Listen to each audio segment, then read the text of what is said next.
On today's episode of Mile Higher, At what point does the money become more important than people's loved ones? a crime has occurred, right? We've got a very disturbing case for you today. John Halford and the Return to Nature funeral home disaster. They were using this as just purely storage, and they were just using like plastic shelves you buy at Home Depot.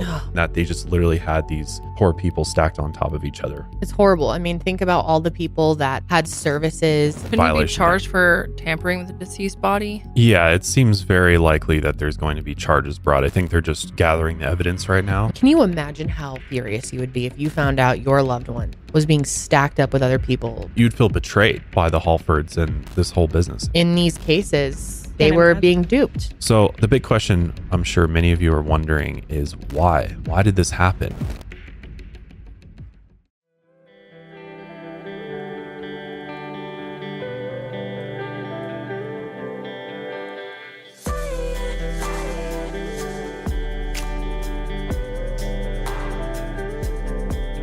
Hey, what's up, everybody? Welcome back to Mile Higher Podcast, episode 275. I'm your host, Kendall, And I am your host, Josh. and we are joined by our lovely producers, Janelle and Julia. What's up, guys? Hey. We've got a very disturbing case for you today. We do. This is a very new story, too. Close to home, Yep. literally. We're going to be talking about John Halford and the Return to Nature funeral home disaster, which has been a big breaking story here in Colorado. And Julia did some real digging on this one and uncovered some things. So we are also going to be talking about the disappearance of Kelly Harris. Now, that has gotten really, no one's talking about this, which is insane in this connection. So, Between Mhm. Kelly Harris and John Halford. Yep. The funeral director, the reason that this is important is because it's been reported that John Halford was the last person to see Kelly Harris before she disappeared. mhm, And there's some weird things here. And when we dive into John Halford a little bit deeper, I think the dots are going to start connecting because this guy has a very troubled and some run-ins with the law, all sorts of things going on in his past that Yeah. we'll be talking about today. But the main story here is the fact that in Penrose, Colorado, which is just outside of Colorado Springs, 189 decomposing bodies were found at this funeral home's Penrose location. Now, this is significant because all these bodies just stacked upon each other, decaying. Ugh. Meanwhile, family members think that their loved ones have been cremated, have been taken care of with love and care. Mhm. And yet the reality is that it's not what happened. So a very, very sad story as well. Obviously, couldn't even imagine finding out that your loved one wasn't cremated, but in fact is decomposing in some building somewhere. Yeah, it's really horrifying and hard to imagine that something like this can even happen and had happened for so long leading up to this big story breaking. But we're also going to be diving into green or natural burials a little bit Mhm. because, again, this funeral home is called Return to Nature. Yep. So they're in that business. And obviously, that's not what was happening. But I think it's important to kind of discuss what is a green or natural burial because a lot of people don't necessarily know what that means and the different options when it comes to funeral services. But what really surprised me about researching this episode is just how much malpractice and negligence and Yeah. honestly crime that happens within the funeral business. Mhm. And obviously there's tons of great funeral homes. Most funeral homes don't have any of these issues, but there are bad apples just like in every field that are doing some really heinous stuff, including selling loved ones' body parts for profit. And that's another story we'll be talking about in this episode as well. So quite a bit to dive into. Yeah. Should we just jump right in? Let's just jump in. All right, let's do it. So I'm sure a lot of you know just from the name that a green or natural burial is a burial option that is better for the environment than traditional burial options. And there's a few different ways to do a natural burial. If a body is not cremated, then it can be buried in a biodegradable container like a pine, bamboo, or wicker casket, or bodies can simply be buried in a cotton shroud or nothing at all. Traditional caskets are treated with chemicals and have a lot of non-biodegradable metals and polyester materials. So green burials don't involve embalming. Embalming fluid is made of toxic carcinogenic solvents like formaldehyde and methanol. So a lot of these fluids seep into the ground in the traditional burial process. Green burials don't use vaults, which traditional caskets are placed in. These vaults are made of concrete and steel or other metals, so as you can imagine, they're not great for the environment either. Generally, flame cremation is considered a greener alternative to traditional burials, but there is still room for some environmental concerns. Sometimes bodies are embalmed for visitation before they're cremated, and the cremation process itself has a big carbon footprint. And if the body is embalmed before, those burnt chemicals end up in the atmosphere. And that includes things like mercury from dental fillings. Aquamation or alkaline hydrolysis cremation is a more eco-friendly option, but it's not legal for human remains in every state. I've never even heard of this It's cremation a really process. interesting process. And I guess I'm not that surprised why it's not legal, because a lot of people see it as kind of like disrespectful or gross, I think, even though it's actually, in my opinion, a lot more pure than, some of the practices we do now. But if you're not familiar with what it is, basically it's the process of immersing the body in a water-based liquid such as alkali or potassium hydroxide, and then it's inserted into like a pressurized metal cylinder for several hours. And during the process, everything of the body is liquefied except for the bones. And then the bones are essentially put into like a very large oven, and they're dried until the bones turn to dust, and then the remains are returned to the family to spread the ashes or whatever they want to do. And it's interesting because aquamation has no direct emissions of harmful greenhouse gases or mercury and requires no burning of fossil fuels. So it uses 5 times less energy than fire and reduces a funeral's emissions of greenhouse gases by 35%. And the thing is pretty sure it's only legal in like 20 states. That's mind-blowing. Colorado being one of them. But yeah, it's illegal in a lot of states and a lot of countries. It's legal for pets in all 50 states. Yes. Oh. Yeah, you could do it with pets. But Why not? Do you know what the cost difference is, though? Is there a cost difference between aquamation and I would traditional assume cremation? because it's kind of a like new aged method that it would be more expensive. That's what I would imagine too. But it should still be legal. Yeah, I mean, Like it I should don't see still be why an it shouldn't. option to do it. Seems very strange. I feel like it would use like less energy too. Mhm. Yeah, it definitely in does. general. For sure. It seems like the industry as a whole is kind of stuck in the past a little bit. Oh yeah, We really need to absolutely. reimagine the way that we handle our dead. I agree. The aquamation process seems to me to be almost like more ethical, honestly. I feel like if you want to talk about disrespectful, the idea of like setting your loved one's body on fire has always like been far more terrifying to me than like growing up, I was like burial only. Like I never even considered cremation because I always Just in your associated the mind. well, Yeah. I always kind of associated the burning of a body with like hell, in my opinion. Like it was always like flames and fire that like really scared me. So I was like, I always told, my parent, like, I want to be buried. And they're like, oh, well, there's other ways to. I totally see what you're saying. I've always been very afraid of the idea of cremation as Like well. an It still incinerator? bothers me. Yeah. Yeah. I mean, I think all of my grandparents were cremated, and it bothered me so much that I like couldn't think about it at all. For some people too, the idea that your loved one's physical remains are still here on earth Mhm.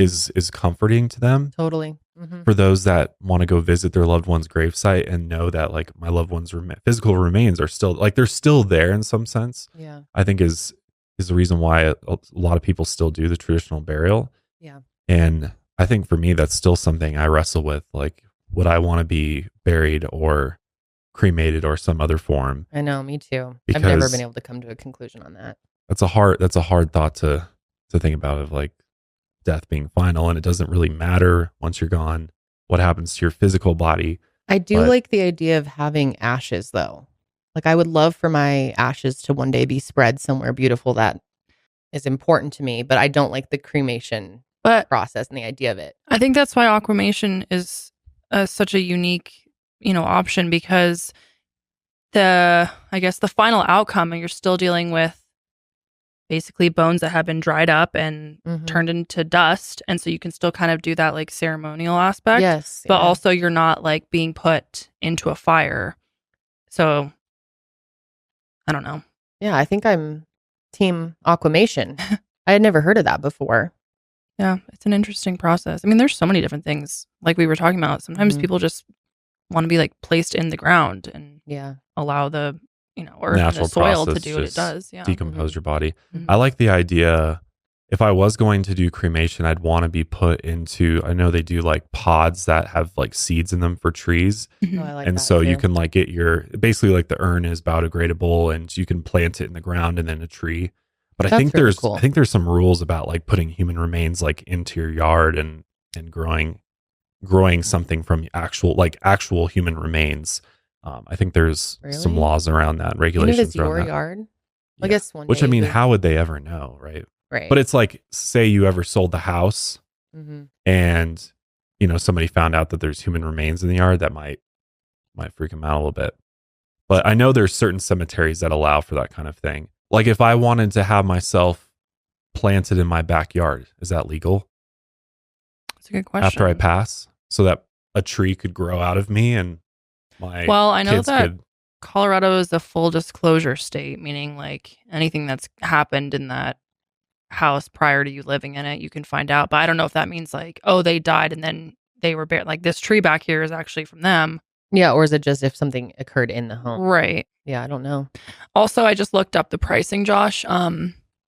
It says on average, aquamation is slightly more expensive than traditional cremation because it uses more expensive machinery.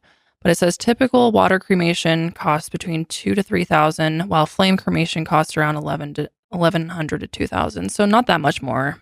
I mean, I'm sure it kind of varies. Yeah, But that's not bad at all. it's just kind of disappointing that it's not an option in every state. I feel like Yeah, it seems you should have the right when you ridiculous. pass to be handled however you please. I agree. Mhm. There Right. shouldn't be anybody regulating No. that. This isn't a No. conversation many people have that often. No. I never really think about this. But it's important to think about, and I think it's, important to talk about because we're all going to die, and like your loved ones, are going to have to do something with you. And Mhm. And I feel like far too often it's always like right up like close to when they pass is when you start having these conversations. And having been through it with our own family, I'm like, it probably would have been nice to kind of like plan ahead a little bit further. Like as Yeah, hard as that I is, agree. I know like for me, I turned 50, I'm planning everything. I'm going to get it all planned out. I feel like we should plan it sooner. or now, like get our will, like we've got to get our will Like, together and all over that. dinner So, tonight. okay, Figure it yeah, all out. yeah, amazing. No, I'm just sure. do it now on the show. Yeah. Okay, I'm thinking All right, we're switching. aquamation. Aquamation, you down together? No, I'm not doing that. Well, why? What do you How want? about this? I'll cremate myself. cremate? Okay. Put us in a little pod together, and then you can be the water that waters the plant. I don't believe that after like the Oh, they don't give you water. No, Let's just no. use it to they like compress rinse it. it out or something. Yeah. Oh, you're gone. But you get the bones back Yeah, you get the in they- like a ashes because they form. take your body, put it into Right. really hot water and alkaline. Pressurize Pressurize it. Basically, like vaporize it. in a takes sense. away everything but your bones, and they take the bones, dry them, heat them in like an oven, Mhm. essentially, and then they Okay. basically once they're hot enough, they just kind of go So to dust. we both do aquamation. We wait until the other passes, and then we mix our bone dust together into And we plant soil ourselves in our backyard. as a tree. Because guess what? There is no state laws in Colorado that prohibit burial on private property. Okay. They just have to be recorded with the county clerk within 30 days All right, of the we got death. plenty of time to figure that out. So, solid plan. There's a perfect spot where Draw up the will tonight. Excellent. Aquamation. All right. I'm into it. what are your guys' thoughts on the natural burial concepts? I like it. Yeah. I like the whole belief of returning to the earth, Me too. I do where, too. where we Mhm. came from. It makes the most sense to me. Mhm. It really bothers me the thought of being put in a box and the box goes in the ground and then you just like clearly obviously you decay over time, but it like the claustrophobia Yeah, I really know. bothers me. I do not Mhm. like that. I'd honestly rather just be put in the dirt and like Josh said, let the earth That's beautiful. living too. It's Yeah. kind of the, from death comes life, which I like Mhm. that whole concept. Yeah. I recently lost a family member, and we had not a big, but like a family plot in the cemetery, and none of them had like a natural burial. They were either it was a traditional burial or it was a cremation. But my grandparents had a son that died as an infant, and that was in the 60s, and they planted this tree. And it was so small when they first planted it. And, when I went back recently to bury my loved one, it was just so beautiful to see this huge oak tree Yeah. Wow. towering Wow. above That's like awesome. all my family members. And That's really cool. I just thought it was so special. And That's I so think it's, yeah. impactful. Yeah, to stand there and see the growth. And So like imagine like you and your loved ones, you do like a natural burial too.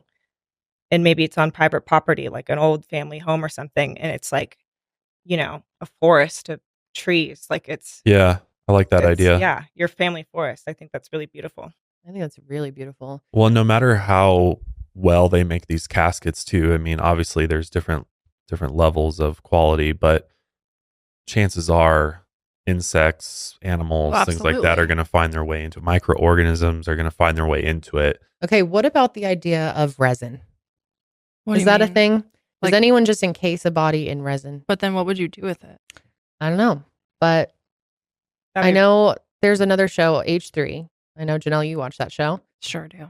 They encased a cheeseburger in resin I and knew it's you were gonna completely say that. I fine. knew you were going to say It hasn't decayed at all. It I- still looks pretty good. I'm I still sound so stupid. I'm still kind of holding out and contemplating the whole idea of cryonics, freezing your body, leaving it suspended, Oh my So God, that- here we go again. potentially one day I hate this. I can be resurrected No, from no. the dead. For $200,000, you can freeze your body and For what? That is the biggest waste of money. spend eternity in a metal silo until the day comes that No. AI comes and resurrects me. Oh my God.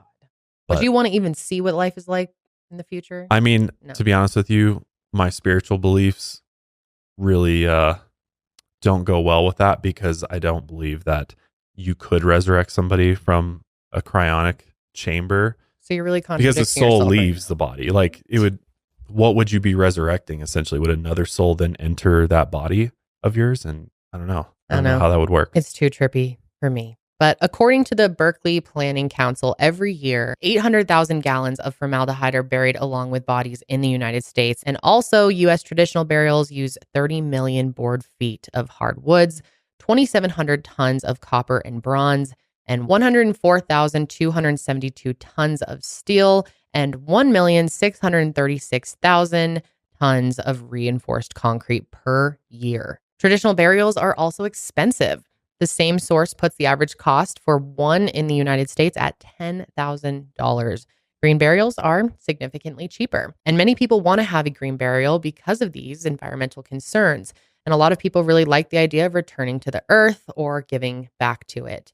Many families choose to plant a tree over their loved one's burial spot as sort of a living reminder of their legacy. And green burials can take place at any cemetery that allows them. They can also sometimes take place on private property for those who want to be buried at home. Plots of land can also be used as conservation spaces if they're turned into natural cemeteries with native flora planted on top. And since people are buried there, it becomes a sacred ground and the land can't be developed. I think a lot of people are concerned about natural burials because they're afraid of it's going to like contaminate the water or the soil. And that's really not the case at all. Natural burials are only like 3.5 feet deep, whereas the water we get is like 75 feet deep. So that's not an issue. And also, a lot of people think that bodies that aren't embalmed pollute the ground. But again, this is not the case. The chemicals in our body are broken down in the soil by microorganisms. And it's actually told that we lose more toxic chemicals every day that we're alive than a whole body will decompose. It's much better for the earth. So shifting gears now, we're going to talk about regulations around funerals in Colorado. And that's because Colorado has some of the most lax funeral regulations laws in the country. It's the only state, get this, that doesn't require education and training to get a funeral license. This blew my mind. I cannot believe that. It's very shocking, honestly. You'd think that would just be standard. You would think. I mean, there's a lot of things. The other thing that Colorado just got rid of recently, and I think some of this is Jared Polis, our current governor, who actually, I don't know specifically for the funeral laws, but I think that's been around for a while. But private investigators, you don't need a license to be a private investigator in Colorado anymore. Really? Yeah, just a fun Interesting. fact. It is that time again. The holidays are quickly approaching, and many of us are starting our holiday shopping. And many of us need to ship those packages to loved ones far and wide. Well, the last thing you want to be doing during this season is waiting in line at the post office, because my God, love the post office, but it is quite the experience at most locations. I mean, we're talking lines out the door. Those poor guys are severely understaffed. So just save the headache of driving over there, waiting in line, and do it all yourself. You can literally do all of your packaging, your shipping, have your packages picked up with the simplicity and beauty that is stamps.com. It is your own personal post office right from your home or office, and all you need is a computer and a printer. And best of all, with our offer, stamps.com will even send you a free digital scale, so you have everything you need to get started. Stamps.com recently released a mobile app so you can take care of orders on the go, which is awesome for many of you with small businesses.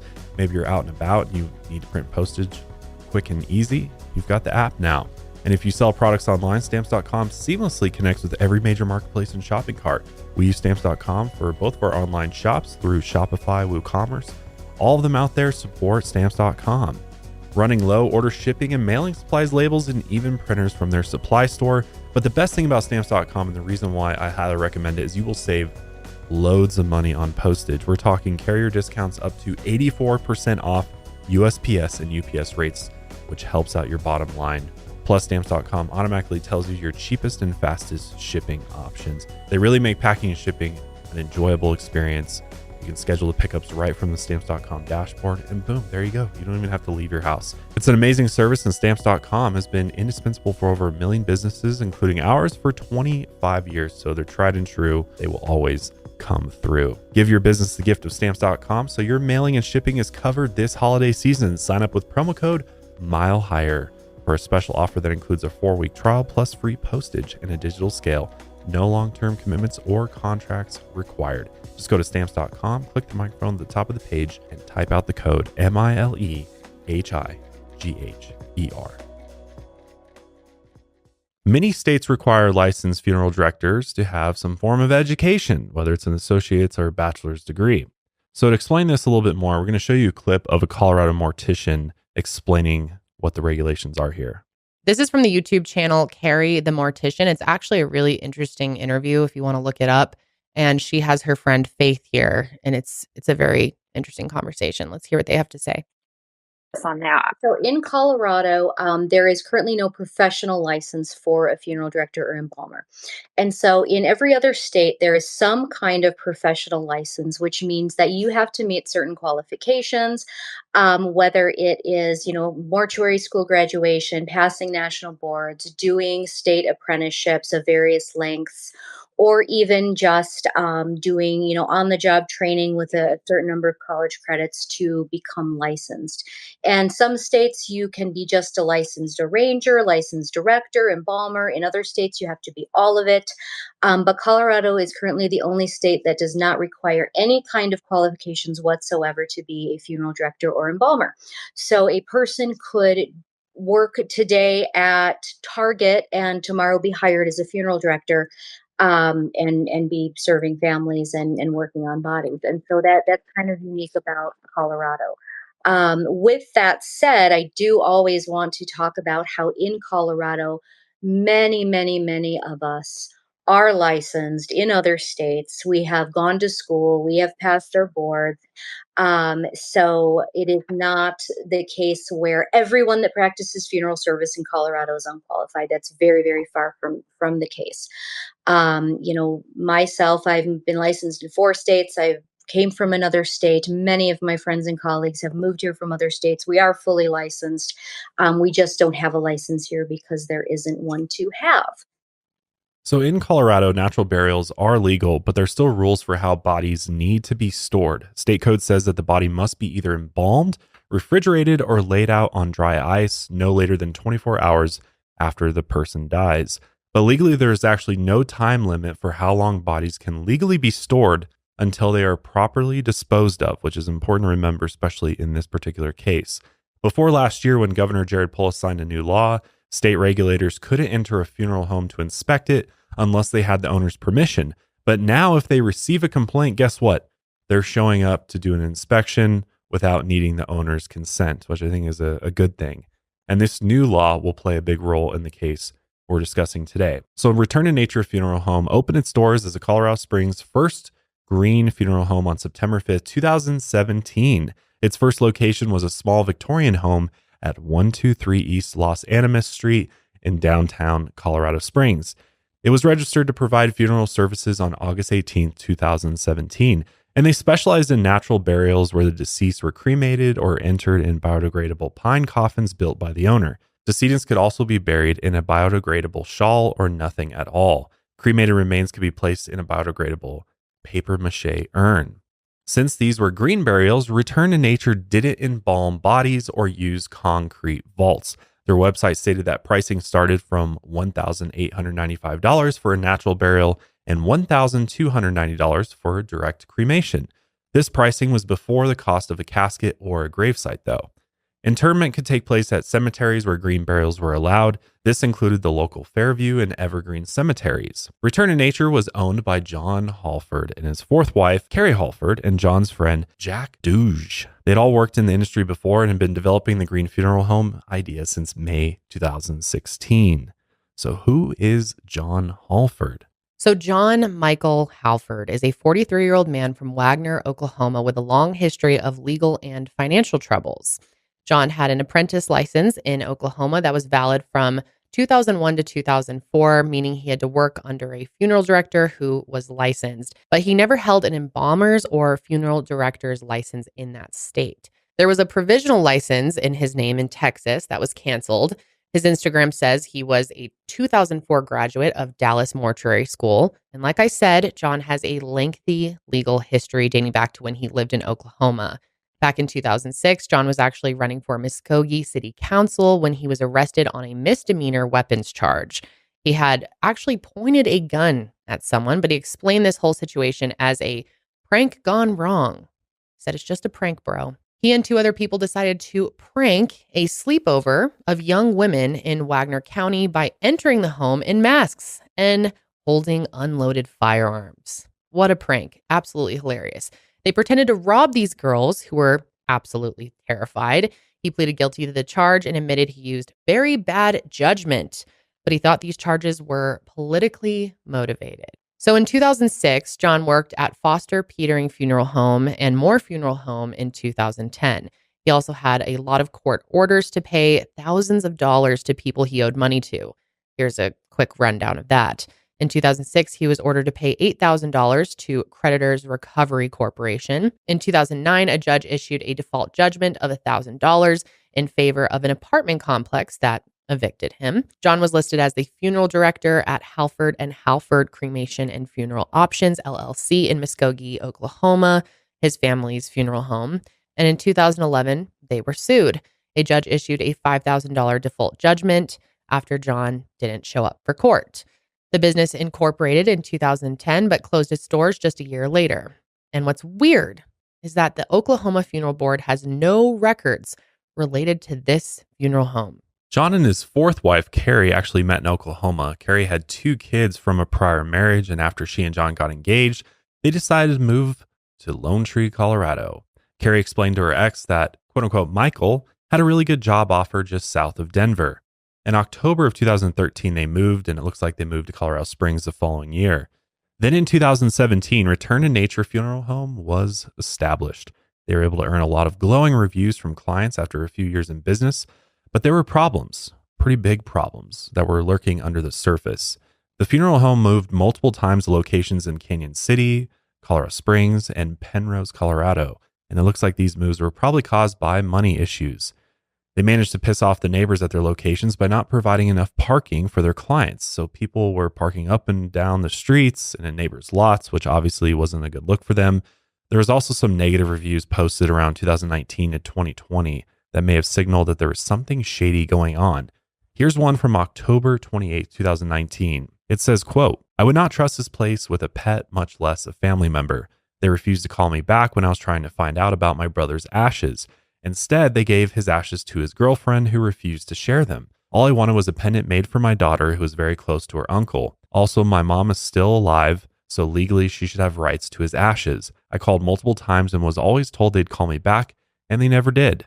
The location is listed as an empty house, so you can't even reach anyone by going to the physical location. The place seems extremely sketchy, and the sign out front is falling apart. Do not trust these people. They do not care about your loved ones. Pretty eerie when thinking about what happens next, honestly. In 2019, Return to Nature purchased a property in Penrose, Colorado for $200,000. The location is about 45 minutes south of their Colorado Springs location. It's basically on your way to Canyon City. For a while, Return to Nature had a license to operate as a funeral home in Penrose, Colorado, but the license for the Penrose property expired on November 30th, 2022. And instead of renewing the license or shutting down, Return to Nature said, not going to stop us. We're just going to keep on going. Return to Nature used Wilbert Funeral Services as their crematory. Funeral homes often don't have their own crematorium, so they contract out the work with one. This is a service that the funeral home has to pay for, but this crematory cut ties with them in November of 2022. In March of 2023, Wilbert Funeral Services filed a civil lawsuit against John and Carrie Halford. Nobody from Return to Nature appeared in court, so in June, the judge ruled in favor of Wilbert for over $18,000. Return to Nature also wasn't paying rent to their landlords at their Platte Avenue location. They say that Return to Nature owes them over $97,000 for, quote, rent, damages, and other charges. At one point, a notice was put on their website that read, as of July 2023, Return to Nature no longer offers cremation services. We will honor pre-existing arrangements for direct cremation only. According to the Cremation Society of America, quote, direct cremation is when the cremation is performed soon after death without a viewing, visitation, or funeral service of any kind. That same month, they moved to a new location at 944 Elkton Drive, right off of Garden of the Gods Road in Colorado Springs. Return to Nature had multiple businesses as neighbors at their Elkton Drive location. Workers at these businesses didn't see anything out of the ordinary, but in September of 2023, they noticed a putrid smell in the area. One worker thought it must have been the trash out back, but the smell lingered for over a week. And it got so bad that at one point, a worker went to John himself to ask about it. And John's excuse for the smell was that he was laser engraving the wood caskets, and that's where the smell came from. He said he would start ventilating it, but the worker didn't think it smelled like burning wood, which we've all smelled like what burning wood smells like. Yeah. And I'm sure it didn't smell like what the neighbors were actually smelling. On October 1st, 2023, the Colorado Secretary of State declared Halford Homes LLC delinquent. They had failed to file a routine periodic report form that was due at the end of July. The company also owes about $5,000 in 2022 property taxes on that Penrose building. But things are about to get so much worse. Because on October 3rd, 2023, Fremont County Sheriff's deputies received a report about an abhorrent odor coming from the Return to Nature property. And then the next day, the program director of the Office Funeral Home and Crematory Registration called John Halford himself. And John told the director that he has a, quote, problem at the Penrose property. And he also said that he practices taxidermy there. John agreed to meet at the Penrose property later that day so it could be inspected. And sheriff's investigators came over that day with a search warrant and entered the building. The funeral home had a hearse parked out in the lot, which was overgrown with weeds, and the building looked to be in poor condition. Basically, it pretty much looked abandoned. And when officers responded to the scene, what they found was unspeakably horrific. 189 bodies had been improperly stored inside the 2,500 square foot property. Some of the bodies had been sitting there stacked on top of each other for several years. One officer developed a rash just after entering the facility and had to be taken to the hospital. And thankfully, she recovered. And from that point on, obviously, the site was put on hazmat protocols and tents were set up around the facility to stop the public from looking in. This was done out of respect for the dead and to prevent them and their families from being further victimized. Local and state officials were joined by agents from the Denver FBI office to investigate the property, and they were also joined by FBI agents from the Dallas field office as well as their national lab and hazmat team. And Governor Polis gave a verbal emergency disaster declaration, and to investigate the scene, Teams that usually respond to situations like major airplane disasters came out to the Penrose location. Teams worked mentally and physically exhausting 12-hour shifts and had to leave the building every 40 minutes. All of the bodies were removed from the property by October 21st, 2023. And then those remains were transported to the El Paso County Coroner's Office to be identified, and they are still in the process of notifying families.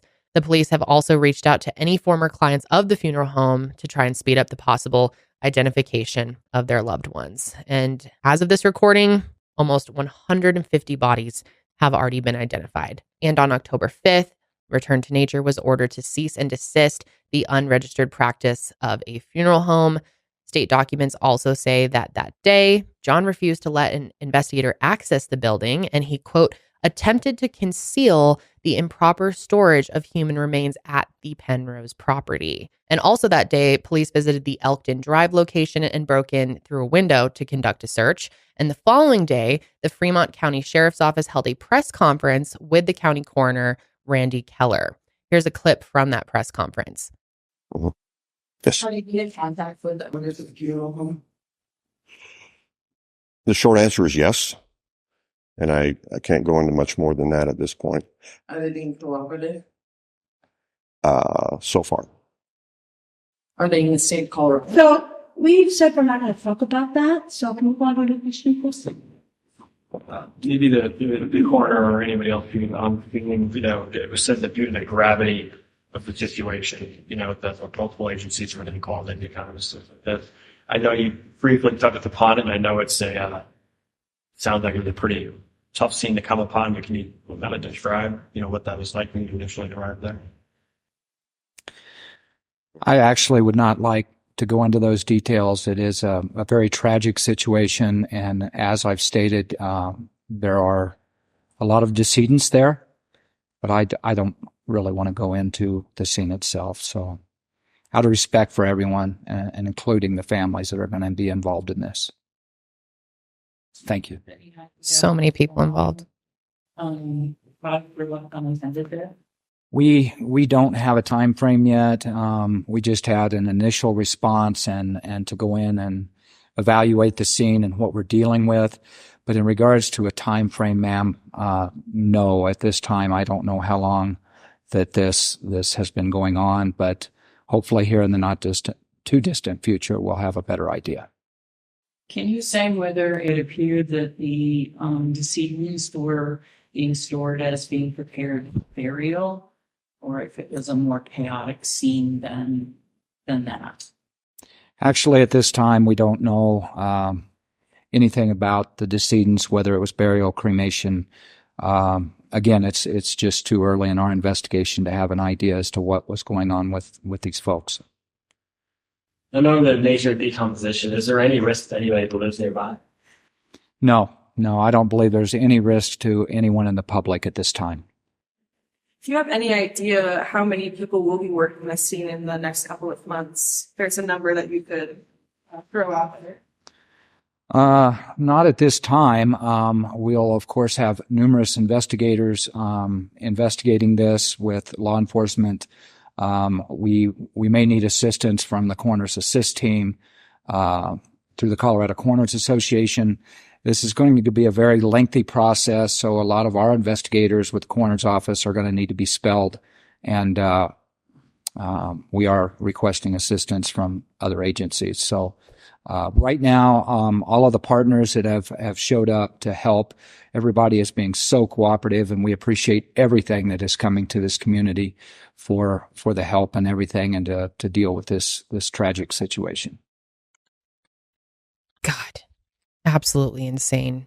And neighbors around Penrose, as you can imagine, were shocked to hear what was actually going on there in their small, quiet town. And a lot of the people who lived nearby had smelled a foul odor, but they assumed it was a dead animal or a septic tank, something like that. And they were just horrified to learn the truth. I can't even imagine. So as of this recording, no criminal charges have been filed yet, and authorities won't speak on any possible charges yet because they said they're still investigating whether or not a crime has occurred, legally speaking, which it's pretty obvious a crime has occurred, right? I mean, Yeah, it seems very likely that there's going to be charges brought. I think they're just gathering the evidence right now Mm-hmm. and putting the case together.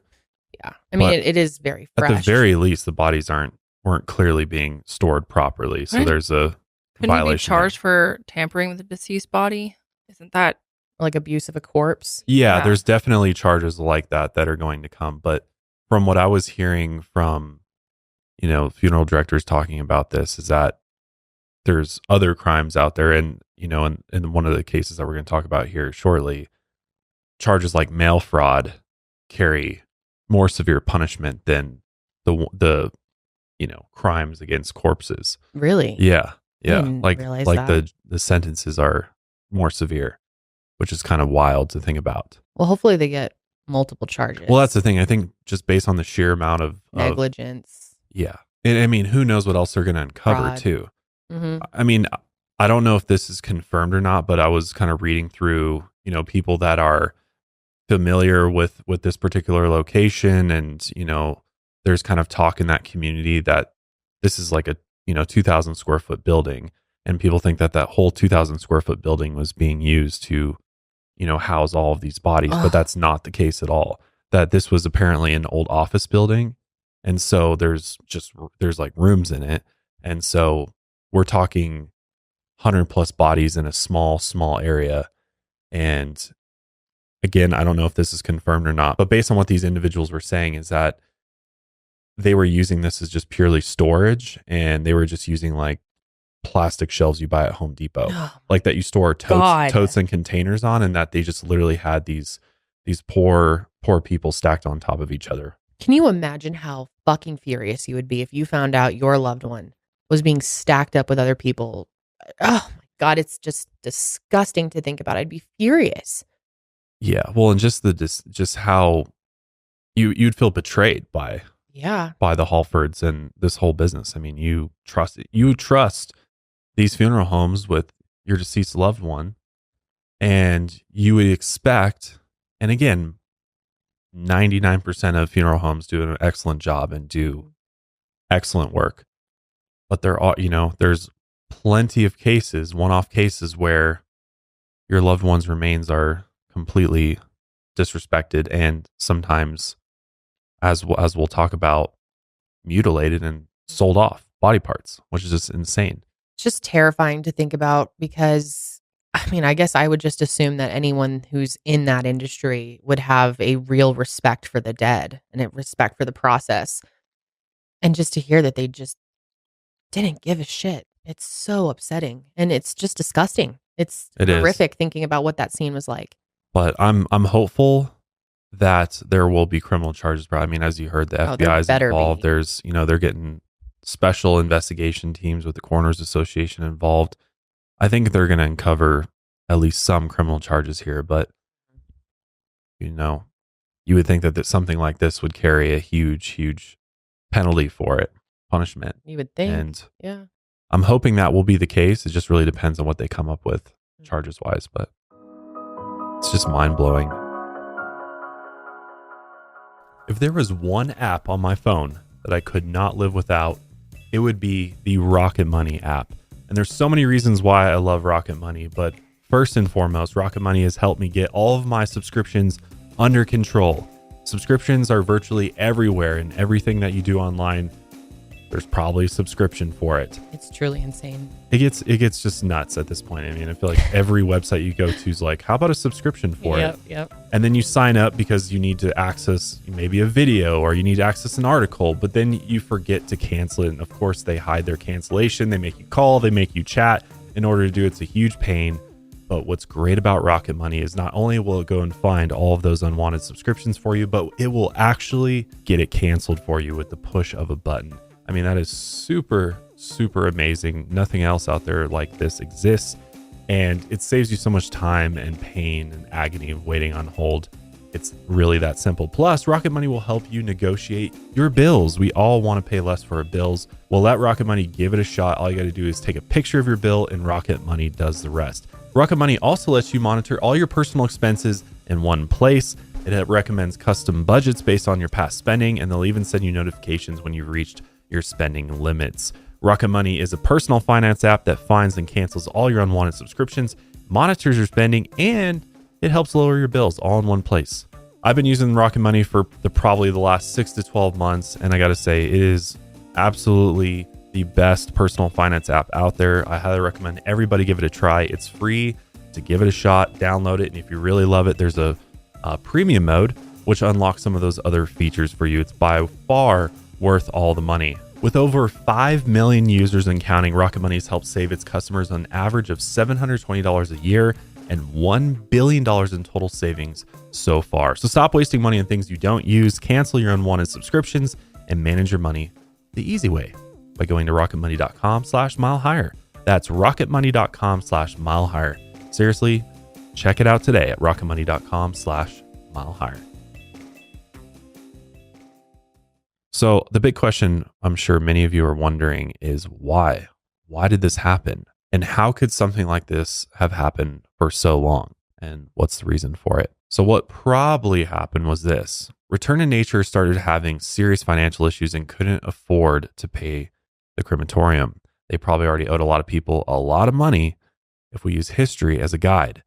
So the crematorium stopped working with them, and all these crematoriums in the area probably talk. So there's a chance that nobody was willing to do business with Return to Nature anymore because they know that if they do these services, they're likely not going to get paid, or they just can't afford it at all. So they can't move forward in the process. But instead of going out of business or turning people away like they should have absolutely done, they made a decision. And it may have just started with one client. They tell the families, you know what, we'll do the cremation, we'll place the body in the Penrose location, and they would hope that they'd come up with the money in order to actually do the cremation and give the ashes to the family. But that day comes and goes, and they're still broke. So they leave the body in the facility and give the family powdered concrete. They tell themselves that this will be, a one-time thing. And as soon as they get the money, they'll cremate the body like they were paid to do. But they don't get the money. And once they already done this once, it becomes easier to do it again and again. And eventually they do it so many times that they end up with 189 bodies sitting in Penrose. They think that one day they'll come with the money to fix the problem, or maybe they just didn't really think about that at all and they just didn't care. Return to Nature was also falsifying death certificates, which to me that seems like that should be a crime, right? We'll get into that more here in a second, but first let's discuss the proper procedure once a funeral director is first called after a person passes. So the first thing that happens is the funeral home collects basic information on the deceased and their next of kin. Then the body is transported to the funeral home and they discuss options with the family, and they usually pick a traditional burial or cremation. The funeral home has to get a signature from next of kin, and then they have to fill out an electronic death record or EDR. And this needs to be signed by a doctor or a coroner before the funeral home gets a disposition of remains permit. If they're outsourcing the cremation, the funeral home needs to get a transfer permit that includes the place of cremation, which makes complete sense. You got a chain of custody here. You got to make sure the body gets from point A to point B. And this is likely where Return to Nature discovered a loophole. Colorado State does not confirm that the body will actually be cremated at the crematory listed. So Return to Nature could just list any local crematory on the certificate and the state wouldn't check. So there's no checks and balances, it sounds like.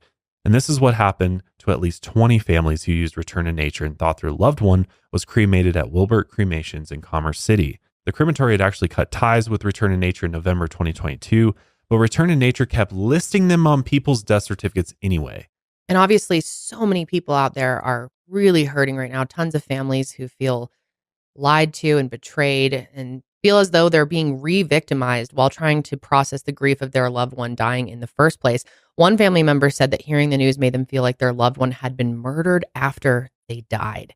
It's hard to even put yourself in their shoes, how horrific this would be. Many people do not believe that the ashes given to them by the funeral home are actually their loved one's cremated remains. Here's one woman who believes Return to Nature gave her concrete powder instead of her mother's remains. What I think Return to Nature did was take in bodies in Colorado Springs and their Penrose location. I have no idea where else they were operating. Took these bodies in, lied to us families, and took the bodies of our loved ones down to Penrose and stacked them in with other bodies. What I think happened to my mom's ashes, I don't have them. I am completely convinced that what I have is actually a bag of powdered cement. They're not ashes. I've looked online and talked to other people, and these ashes don't look like ashes. They look like cement. It's just powder. It's literally just gray powder. There's no variation in size or anything. I mean, it almost looks like flour, but it's very heavy and gray, the color of cement. God, it's horrible. It's horrible. It's horrible. I mean, think about all the people that had services like, Yeah, you know, go we and just, scatter the ashes yeah. and it's just cement. Oh my God. Which that's a problem too, to be scattering cement everywhere. Yes, that's a good point. Yep. Yeah, we just over the summer scattered both my grandparents' ashes in the ocean in South Carolina, and what an emotional time that was, putting them, you know, getting their ashes ready, mixing them together. I can't imagine later finding out that that wasn't actually their ashes. It's horrific. Think about the people who have spent years with their loved ones' ashes sitting up in their living room just to find out that they hadn't actually been cremated. And they're decomposing with a bunch of other people's loved ones. It's just hard to believe that this actually happened. They're just stacking these people up. Oh, it's so sick. Here's another woman who went to return to nature after her 20-year-old son had died unexpectedly. She was notified on the 24th that his body had been sitting in Penrose for 4 years. Oh my God. Watch this. It's appalling to me that there's at least 189, not individuals affected by this, but families, whether our loved ones were killed by homicide or died peacefully in their sleep or were taken by some illness or disease. Every single one of them deserves to be laid to rest. Christina Page's son, David, died in 2019 at the age of 20. Now, she's in disbelief that the ashes within his urn were a lie for over 4 years after investigators told her just 2 days ago that her son was among the 150 bodies identified by the El Paso County coroner found within the Return to Nature funeral home in Penrose.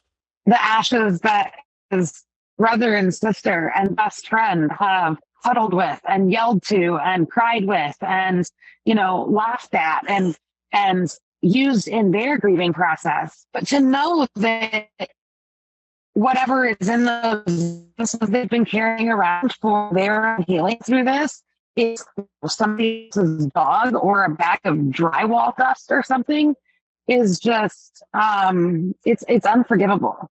She now joins the list of other families finding out that very same news that she got this week and created a Facebook group to offer support to those same families moving forward. God, what a unique situation too. Like, how many people, how do you even know how to deal with that type of grief and pain? It's just shocking. It's so upsetting. Like, you have to grieve your loss all over again. It's just re-traumatizing. It's horrific. You go through all this pain and trying to find closure and making sense of it and maybe eventually getting peace. And then this, and you have to deal with this and thinking about them sitting up there for years. I can't even imagine what it would be like to be in their shoes, or people who had, like necklaces or pieces that they held while they're praying, or tattoos. Yes. There we'll was get someone, into that. Yeah. Wait till you hear that. One victim, Mary Simons, is still waiting on the cremated remains of her husband who passed away. And this is what she had to say about the situation. Until she gets answers. This is going to be playing on my mind until I know, This isn't be all I think about until I know where my husband is. Mary Simon's husband, Daryl, passed away in August this year. He was sent to the Return to Nature funeral home in Colorado Springs to be cremated. Now, with an investigation underway into its Penrose location, she's stricken with questions. There's a lot of other people out there right now, just like me, who spent the morning crying and asking questions and calling anybody they could think of, and we're getting no answers whatsoever. She says the thought his body could be a part of this investigation instead of at home with her is devastating. That breaks my heart to think that he's been just decomposing as opposed to doing what was supposed to happen. After just several weeks of trying to get over the death of her husband of 13 years, the investigation leaves her feeling helpless all over again. I've just now been better with the grieving and able to leave the house without crying and stuff, and now it just kind of brings it all back down, you know. I feel so bad for her. It's just so painful. The fuck makes me so angry. They better lock these guys up. I know. That's just insane. Just feel bad, especially for, I'm sure there's people maybe watching this episode who experienced this firsthand, and I'm so sorry. It's just unimaginable. Here's one comment posted on Reddit under a post about Return to Nature. My wife was taken to Return to Nature Funeral Home, the location on Platte Avenue in Colorado Springs, after her autopsy was performed by the El Paso County coroner. A few days later, we had her wake and we were told she would be cremated at a crematorium in Pueblo. A couple days later, we were able to pick up her ashes, and we did. She was cremated in her clothes we chose for the wake, along with a blanket me and her would share with her small dog. I was just notified today my wife was never cremated and has been stacked with many others for the last 3 years. I have carried what I thought were her ashes with me every day. Me and my daughter have been tattooed with the fake ashes added to the ink. I don't even know what to say. That is, oh my God. What we were told were her ashes were lowered into her gravesite next to her father and a stillborn child from many years ago. Young Anderson died 7 months before Wilbert cut ties with Return to Nature. Jesse, Young's son, said that Carrie Halford dropped off his mother's supposed remains, and he immediately thought it was suspicious that Carrie and John never let him stop by the funeral home. And what's also weird is Carrie had a huge smile on her face when she dropped off Jesse's mother's cremains. And there were many other strange things as well. The remains felt unusually heavy, too heavy to belong to his 92-pound mother, and the envelope and box contained no certificate of cremation or metal tag used to track the deceased through cremation. But Carrie was defensive with Jesse. She told him, "Of course this is your mother." But when the family went to scatter Young's ashes in Honolulu that August, even Jesse's brother-in-law noticed something off. And as they scattered the ashes, he leaned over and whispered, "Jesse, these don't look like human remains." And Jesse's heart dropped. At least there's hope for us that we could still get closure out of this, especially if our mom was found, then it will get closure. But how many of those families will never get closure? Tanya Wilson's mom, Young Anderson, died in June. They used Return to Nature Funeral Home to cremate her body. And when they received the ashes, the family flew to Hawaii to spread them in the ocean. She lived in Hawaii for over 20 years. That was her happiest years. That was her wish. That's where she wanted to be released, not decomposing in some random building. I mean, these people literally snatched that away from her. But after 115 bodies were found in the Return to Nature Funeral Home's location in Penrose, they worry the ashes weren't hers. At this point, I think we can only hope that she's there so we can get some closure. Otherwise, I don't think we'll ever know what happened. So they called Wilbert Crematory. The business is listed on her mother's death certificate as the one that cremated her. But they told the family they stopped cremating for Return to Nature 8 months before their mother died. So everything kind of points to the idea that our mother was never actually cremated, and the ashes that we were given are either someone else's or not even human remains at all. Now Tanya and her family are left waiting for answers. Have that peace just ripped away from you, for all of those families, even from people who have passed away in 2020. And now, this is happening. It just opens up so many questions. Barbara Lee is one of those families. Her husband, Bruce Lee, died in 2020, and she used Return to Nature to cremate his body. So I might be one of the lucky ones that I do have real ashes. But until, Wilbert says, no, we didn't do it, we didn't cremate him, or yes, we did, I don't know. I just want this to be over. I want them to identify her so we can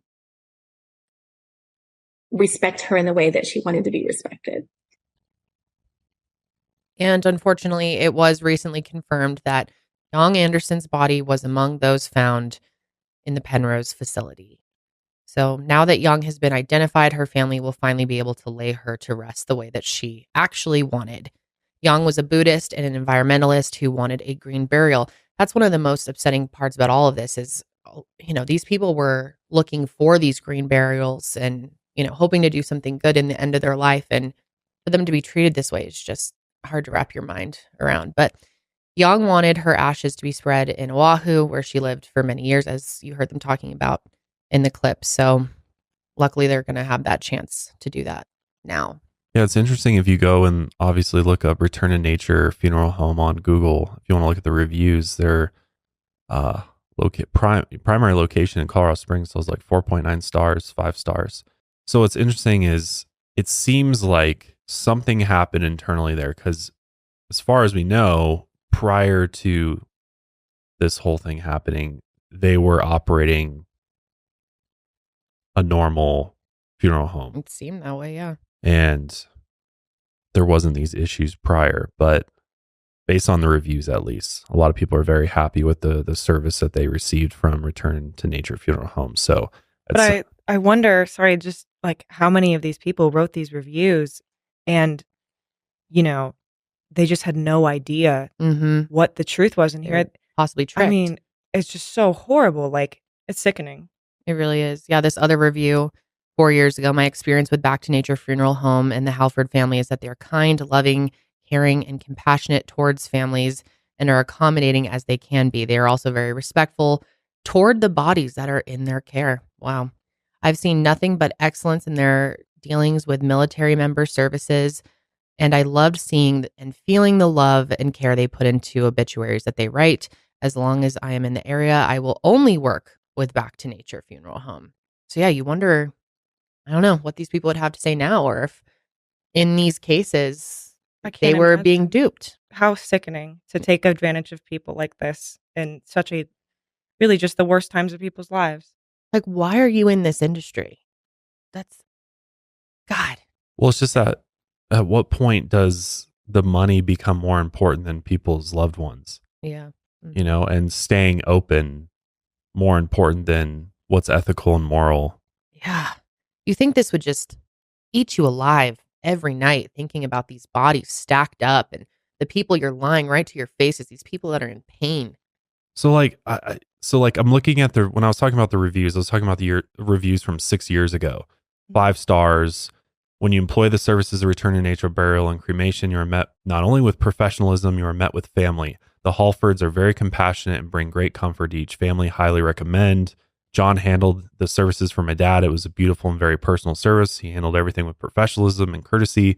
I'm eternally grateful for everything he did. So this is prior, as far as we know, to or predates, all of this going on. But could be. Even if they weren't doing exactly this all along, who knows what other bullshit they've been. No, I for don't a long agree time. with you. I think they've probably been sketched from the very beginning. I think most of these people who have left these positive reviews have been tricked. I just scrolled all the way back to the first review that I could find on Google, and it's only from 6 years ago. So I'm not sure how long they've been in business for, but since 17. So yeah. So yeah, about 6 years yeah. then. So it really could have been. Well, I guess we'll just have to Pretty much wait and since then. see after they identify everybody what the oldest or the earliest person. Yeah, I mean, we're going to find out a lot more. Be taken there is. I'm sure. Well, if they were hurting for money, it makes you wonder what else they were doing, because apparently there's been funeral directors in the past who start selling body parts, which that's terrifying to think about. God, all of this is just so beyond fucked up. It's hard to even wrap your mind around that things like this actually happen. It sounds like a horror movie or something. Yeah, it's very disturbing.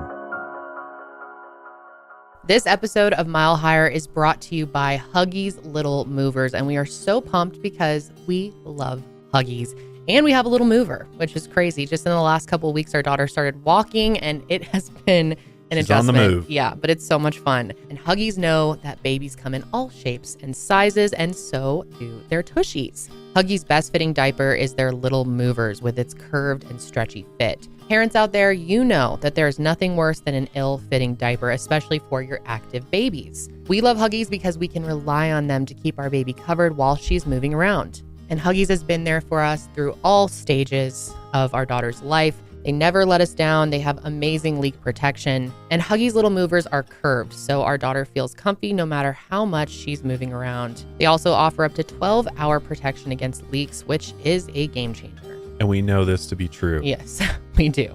It's been tested many a times. And I got to say, the diaper could be completely full, like puffed up in the morning.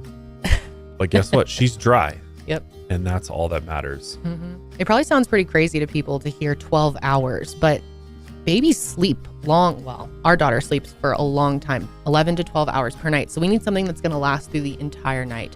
So yeah, our Huggies are a game changer. So get your baby's butt into Huggies' best fitting diaper, Huggies Little Movers. We got you, baby. But again, this is still a developing case, so it may take several months, especially, after hearing from the coroner, for everything to sort of work itself out and for all the bodies to be identified. There'll probably be a lot more news coming out as time goes on, and maybe and hopefully criminal charges.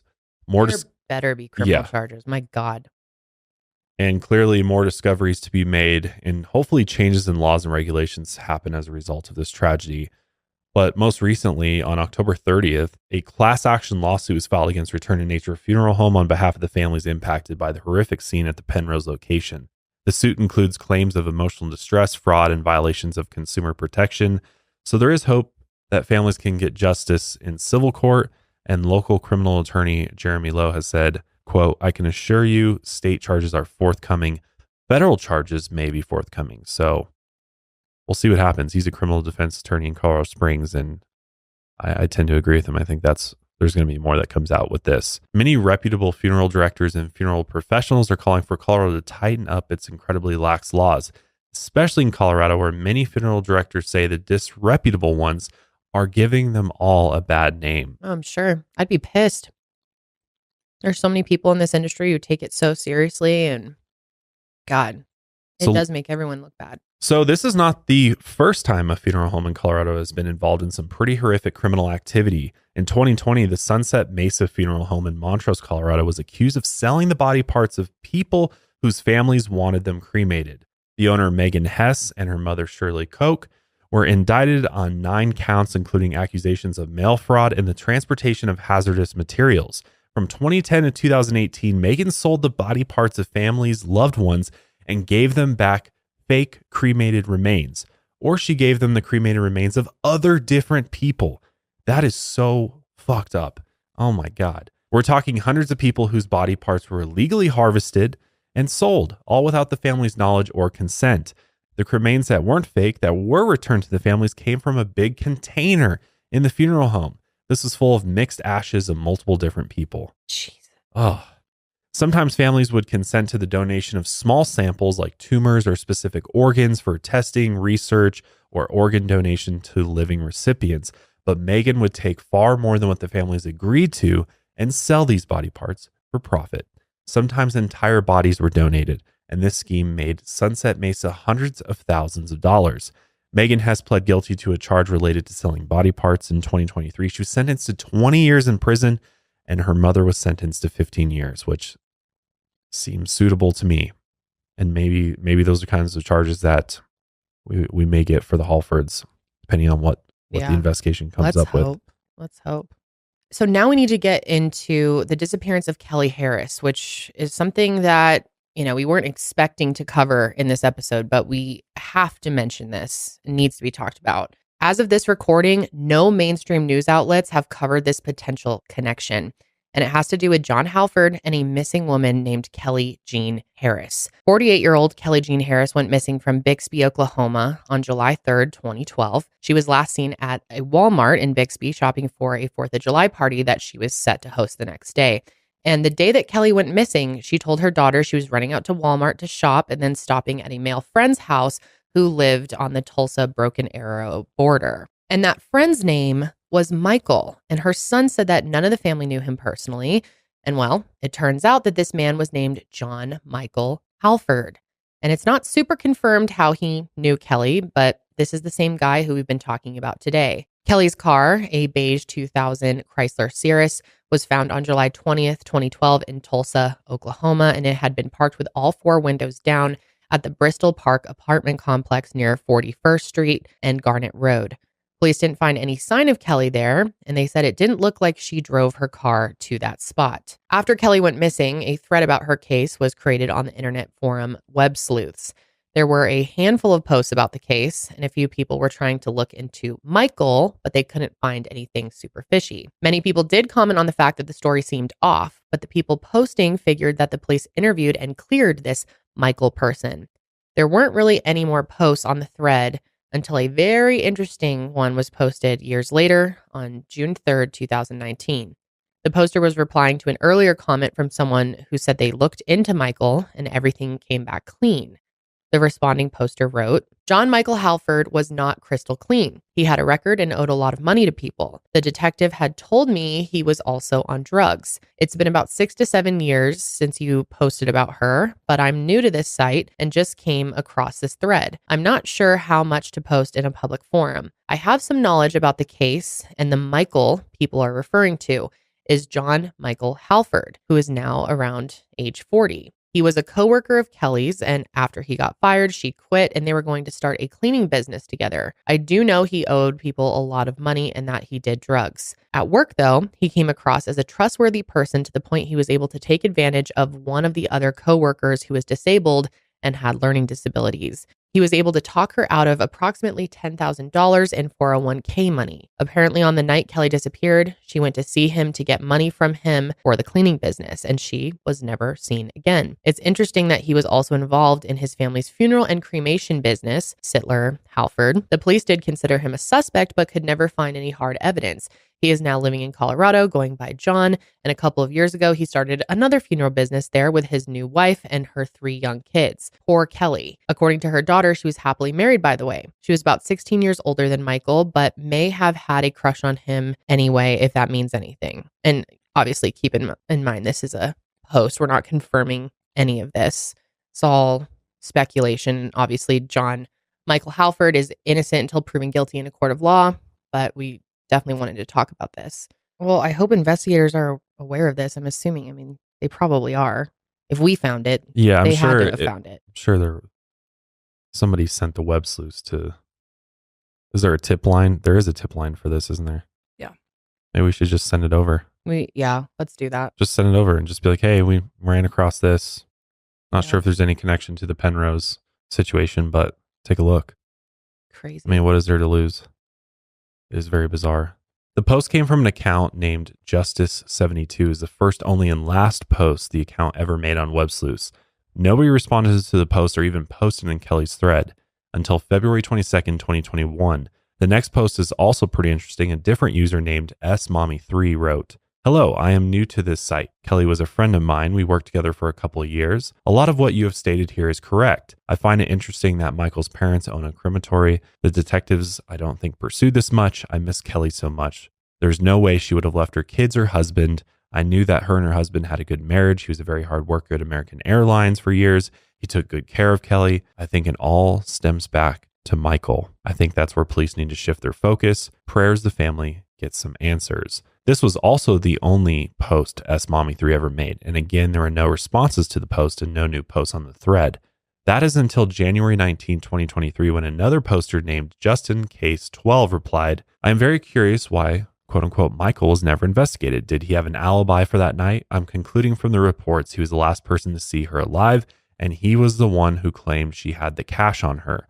Seems very odd that he wasn't fully investigated, especially knowing he had access to the crematory. Did the investigators know that detail at the time? This was Justin 12's first and last Web Sleuths post. The account was active recently on October 26th. It's very strange because all the usernames are very similar in structure. I don't know if that's the way Web Sleuths forces you to structure your username or not. It's not. You can put spaces. People, yeah, I did weird. notice that too. Because it's like the name or like some made up name and then a number at the end of it. It's where they all have, you know, it's like Justin Case, smommy3. And now we're going to talk about K Willie 50 on October 7th and October 8th. two separate accounts made posts. The first was KWillie50, who wrote, "They are now searching for him and his family in Colorado. They found 120 decomposing bodies in one of his funeral homes in Penrose, Colorado." The second was from user Sherlock80. See a pattern there? And they wrote, "I sure hope since the FBI was involved in this case and are currently involved with the Colorado case that they can make a connection. This guy sounds very dangerous. Prayers for this family as well as the hundreds that this man has been involved with." And you guessed it, these were the first and last posts from these two different accounts. So it's very strange. To me, it seems kind of like probably the same person, potentially. Could be. Because it's like, why aren't they returning to post further on those accounts? But yet another similar looking account pops up, does the exact same. The activity, the behavior behind the account's very strange. Mm-hmm. It makes me think that it's likely somebody, but why would they do that, I guess? Why would they continue to make... Are they trying to like make it seem like there's multiple people that are interested in this? Or I don't know. I don't know what the reasoning for doing this would be. Especially because there's not a lot of activity. It's strange. Guys, we are officially past Halloween, which in my book means the holidays are here. And now is the funnest, but also the busiest time of year. And it can bring a ton of stress. I know us personally, our calendars are out of control already. And we haven't even really gotten that far into November. So one thing that helps Josh and I keep our busy lives less busy is HelloFresh. We cannot say enough good things about HelloFresh. Josh and I eat HelloFresh like 3 or 4 nights a week, normally 4. Sometimes we even get an extra one if we're going to need it. But HelloFresh even offers 15-minute meals, which a lot of people don't know. And these quick fixes can help you get a wholesome meal on the table in less time than it takes to get delivery. Everyone wants to cut back on errands and spending time in checkout lines this time of year, so skip that extra grocery store trip and instead get fresh ingredients and delicious recipes delivered with HelloFresh. Just pick your meals, decide on a delivery date, and sit back. Just like always, HelloFresh's ingredients travel from the farm to your door so you know they're fresh, and everything arrives pre-portioned as well so you can get right to cooking. And this is the best time of the year, friends, to have HelloFresh because they are hooking it up with the soups, with the ramen, the chili. It is so good. Josh just made us the most amazing miso ramen. Yes, that's what it was. Oh my God. Was miso good? It was so good. It was absolutely delicious. And our daughter loved it too. I swear there's times when I make HelloFresh that after I make it and I sit down and eat it, I'm like, this is restaurant quality. Yes, me too. Like, I'm like, I could sell this plate of food for a lot of money at a restaurant because it really tastes that good. And the recipes are chef's kiss. Amazing. And I just wanted to make it clear too that Josh and I don't get free boxes every week. They'll send us one every once in a while, but for the most part, we pay for our HelloFresh subscription on our own. We choose to do it because we really love it and we think you will too.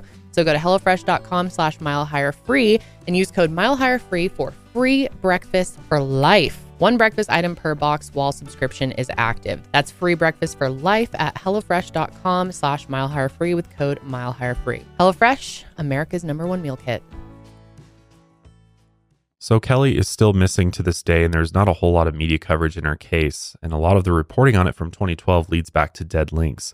Kelly's disappearance is still unsolved, and police suspect foul play in her case. So if any of you have any information about the disappearance of Kelly Jean Harris, please contact the Bixby Police Department at 918-366-8294. And that's Kelly spelled Kelley. Not to be confused with another missing person named Kelly Jean Harris, who only has one E in her first name. And investigators are still trying to identify some of the bodies found at Return to Nature. So if you have used Return to Nature services in the past and you believe you are impacted by this case, please email penrosefuneralhome@fbi.gov. This is the best method of contact. You can also contact the Fremont County Sheriff's Office via email at 23-1941@fremontso.com or by phone at 719-276-7421. Or you can go and visit them in person at 1901 East Main Street, Canyon City, Colorado. The FBI is requesting that former clients of Return to Nature fill out a questionnaire regarding their experiences. The questionnaire submission form can be found at the link that we'll leave in the show notes and description below. But wow, this is truly unbelievable. It is unbelievable. In this day and age, this kind of stuff still happens. And it is always weirder when something like this happens, in your own backyard, so to speak. Yeah, we've probably driven past this place before on our way to Canyon City, I'm sure. Yeah, probably. Yeah, it's things like this that make it hard to trust anyone. It's definitely gonna make me think twice about funeral homes. Me too. And look into them a little more. Yeah. But At least Google what can you search 'em. even do? If you pull up the reviews for these people, they were great. I mean, how are people supposed to know? Yeah, I know. There's an element of just trusting. Well, that's where the laws and regulations need to change, right? There needs to be more oversight. Yeah. With our Clearly here in Colorado. deceased. Wow. I can't believe how lax it is here. And I mean, he was a trained and, licensed funeral home director, but even then, people are crazy. Yes, man. it doesn't say much. He did have that in And when other states.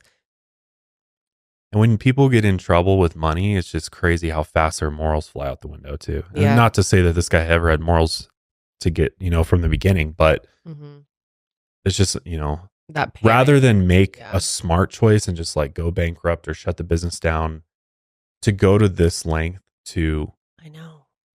defraud people, deep into this? hurt people in this way just shocks me. I mean, it doesn't really shock me anymore. There's just a lot of evil people out there that only care about themselves. They don't care about anybody else, even if they're in the business of caring for others. I mean, there's nurses that kill their patients. No, it's so true. it's like It's true. in every profession where it's supposed to be the best people with the best intentions and the best skills, people are victims. And even with the, moral guilt aside and just how I can't imagine how horrible you would feel about yourself every day, but think about how scary it would be. Like, does that cross your mind? All of these people who have passed on that you have hurt, like that would freak me out. I think that depends on like your belief of if I guess so. like yeah. when someone dies, is that it? Or is there like, the soul that carries on or whatever? That would just fuck with me. I don't know. The whole thing is just Well, it seems like karma's Unbelievable, pretty though. real. So Yeah. John's probably got it coming for him. Well, it's kind of funny you say that because I was digging through his Twitter, which, by the way, for someone that's storing bodies for 4 years improperly, seems like someone that, he's like, I want to be a stand-up comedian and I'm writing a bunch of books and he's on Twitter all Really? the time. Yeah, his Twitter's pretty wackadoodle, I'm not going to lie. Bring it up. I have I'll put up some tweets right now. Do you believe in karma? Oh my God, 100%. Is this July of this year? Yes. Well, John, Guess you were right. There's two about Casey Anthony. Really? Yeah. she used to be so hot, completely evil and totally going to hell, but hot. Just saying. Fuck this That guy. says everything you need to know about John Wow. Halford, man. Right there. Oh, Wow. God. Oh, he's a criminal, man. But look, another one. But she's still hot. Just saying. And this is on his business account? No, this is his professional account? private Twitter. Yeah. Someone John says- Michael AF? Is that what it? Yeah, That's John his Michael handle. _AF. He's Oh Yeah. my God. Someone says, how do you cure writer's block? He replies, Coke. Oh, Oh, Lord. no. Oh, no. Oh, they're going to find so much more about this guy. Oh, John. This is going to get so I'm much surprised worse. he hasn't like deleted his entire Twitter after all this. Is that him? Yeah, that's him. I want to hear some of these. He's not talking in that one. He's just a little boomerang of himself. What? Why does he It's keep... like one of the first few. Or like, no, keep going. He tweets a lot, I guess. So. Oh my God. Oh, maybe it's not. Sorry. What the heck? Oh boy. He has Come a wig on call too. girl. I'm a mom. I'm a former call girl. I'm a full brain donor. If there's one thing I know, Is this real? Yes. Oh it's my. how to make a great pizza. And that homosexuality is only because the Biden administration, well, they didn't let Trump come back to the White House. I'm a mom. Dude, Is this his attempt at comedy? Yeah. He This wanted is to be a stand-up comedian. So he was like, as a backup, I'm going to be a funeral director. What? Okay, the dude. Fuck. And that looks like it was filmed outside of the funeral home. Yeah, I was just gonna say, Oh my God, dude. what an unprofessional his- way to act too. Yeah. I bet most of the families who Was he have done eating business something with there? him don't even Whataburger. have never seen this before. What is that? Yeah, I don't. Comedy, man. Wow. But yeah, this is just insane. Really is. There's Make no sure other word for it. make sure you follow us on social media though, because we'll keep you up to date with what's going on with this Yeah. story as it keeps unfolding. Yeah. Mile Higher Pod. Maybe we'll even do like a podcast update at some point. Yeah, or just like quickly at the beginning of Yeah. another episode, just update you guys. But Yeah, maybe later on this month or something. I don't know how fast information's going to it'll probably out, take a but while for this to progress, I'm sure. Probably. So probably be a little while. But Oh, can you imagine what else they found? I bet there's so much more. oh yeah. That would just shock us if we knew.